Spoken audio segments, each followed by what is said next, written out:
Okay, today we're going to be reconstituting myosin from lyophilized powder. Myosin is one of the motor proteins we use in our cytoskeleton experiments.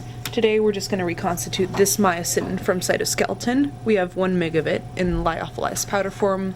We're going to reconstitute it in 1 millimolar DTT and aliquot it and flash freeze it to use for up to 6 months. Okay, so what I'm going to do right now is I'm going to suspend the myosin pellet. You can see if I open this little powder aliquot, we have a fairly large pellet in the bottom. It's a whole mg. Some of them are smaller. What we're going to do is resuspend it in DTT. That's what the protocol from cytoskeleton said. I'm going to do 100 microliters of DTT. I prepared it beforehand. And I'll just pipette myself some very carefully. It's 100 microliters. And so typically when these lyophilized powders get shipped, there's like a little bit of powder that's kind of on the sides of the tubing. It's not entirely contained within the pellet. So you want to make sure that when you're pipetting in your buffer, you kind of go around the sides and try to get as much of it as you can.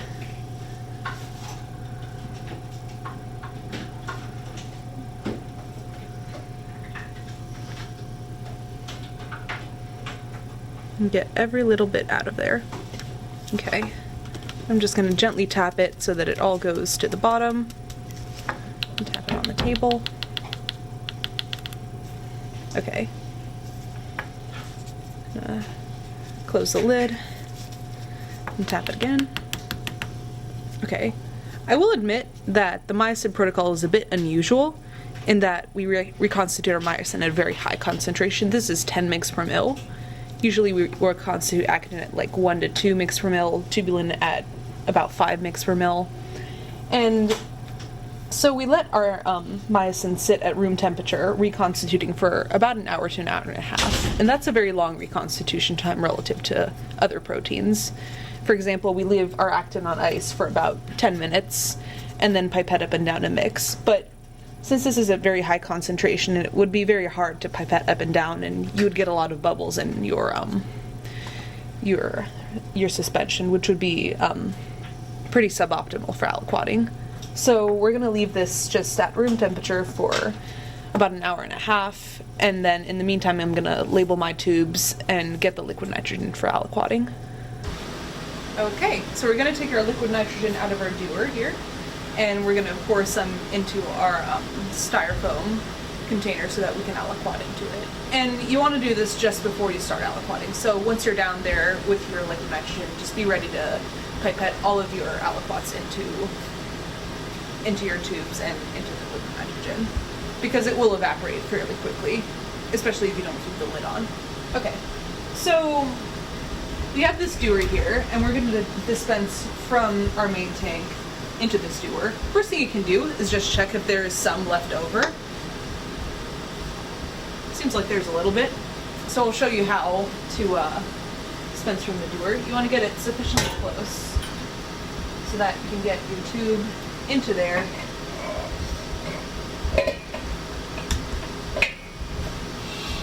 About like that. And then you just slowly rotate. That will happen.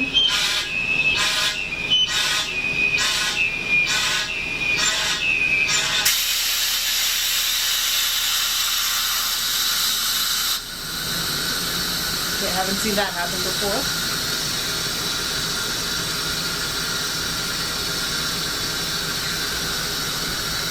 Okay. So initially it's just going to dispense gas and not liquid. And it's a bit hard to tell when you start having liquid in there. Okay. See how I just took it out and it's not really dripping any liquid? That means that nothing got dispensed. So you need to let it run a little bit longer.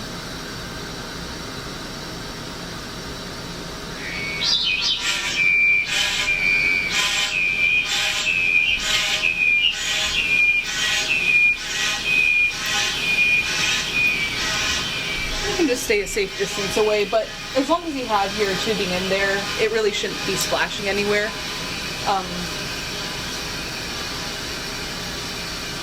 You just wait for an unspecified amount of time. If there's extra, you can always just close the lid when you're done taking what you need out of there. Just periodically check, I guess. I'll let it run for about a minute. Actually a bit shorter than that, since there's already some in there.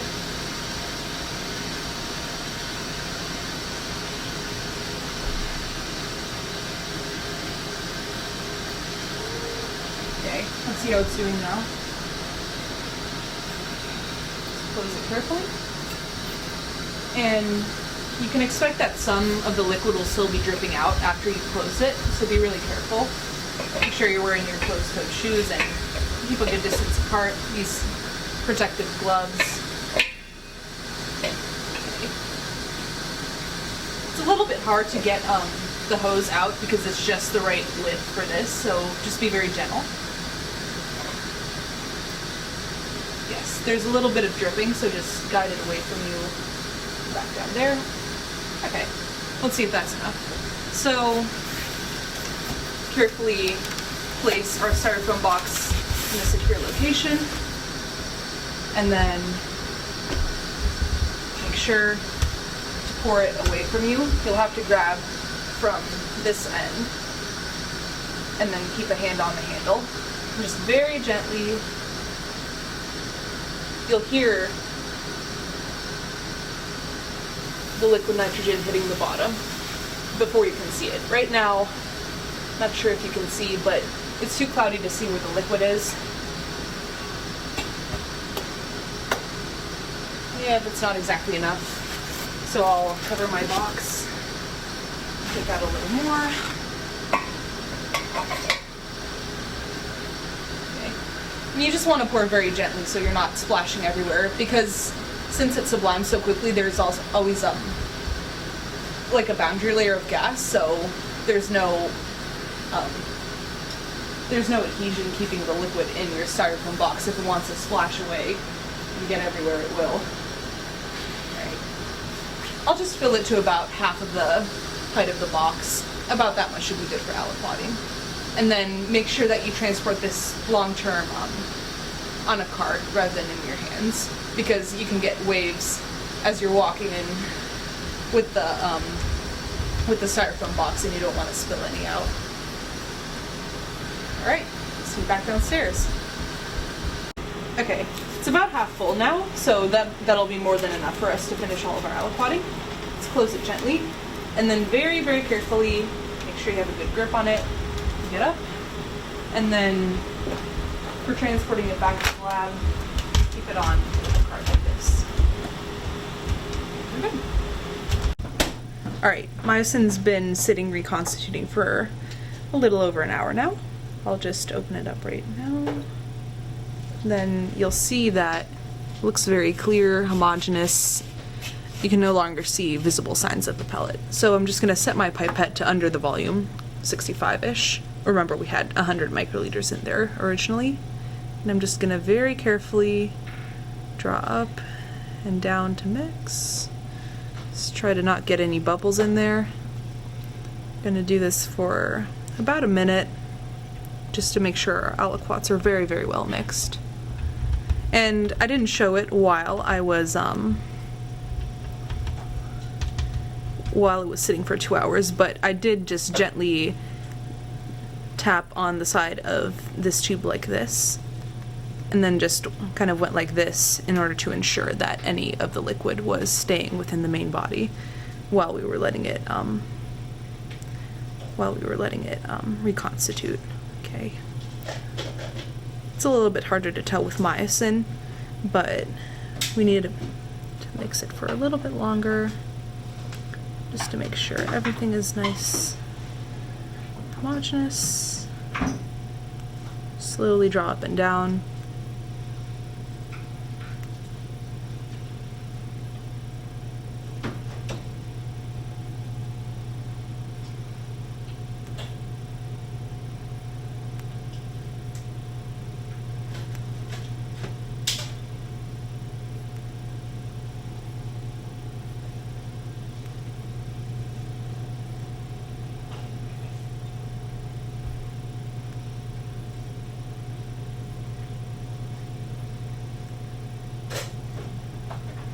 Draw from the bottom, dispense towards the side.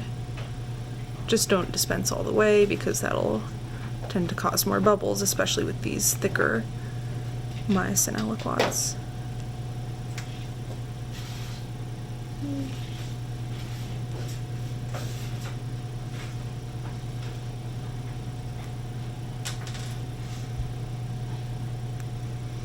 And visually check and see that there is indeed nothing in there.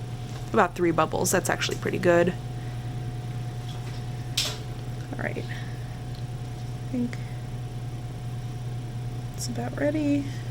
There's nothing left in here. Okay, now I'm gonna start transferring to my aliquots. So I'll just set this down stable right here. Certainly don't want this to spill. And I have these tubes labeled MY for myosin. And what I'm going to do, 2 microliter aliquots of our myosin, and since we had 100 microliters to begin with, I labeled 50 tubes. You'll always end up mysteriously with less. Don't ask why. It's just a rule of the lab. Okay, so I'm just gonna carefully take out of my stock 2 microliters. Just pipette it into the bottom of my centrifuge tube.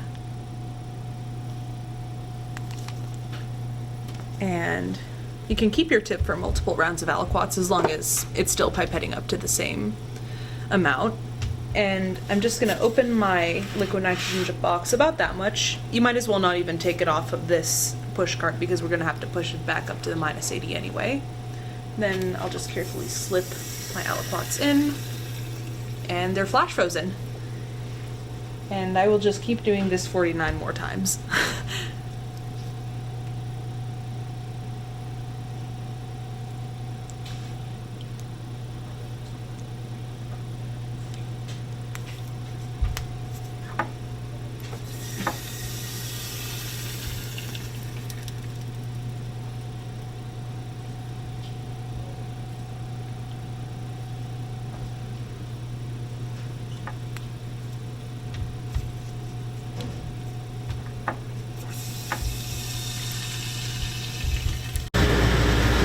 So now we're in the -80 room. We're just going to quickly transfer our aliquots from the liquid nitrogen to this box, which I've labeled with myosin 2, the day, my name, the size of the aliquots, and the concentration. Alright, now I'm just going to scoop them out to this fishnet, bring the liquid nitrogen carefully.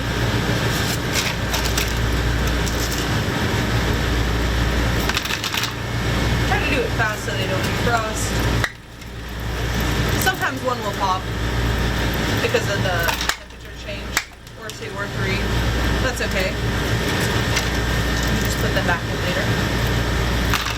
Very carefully.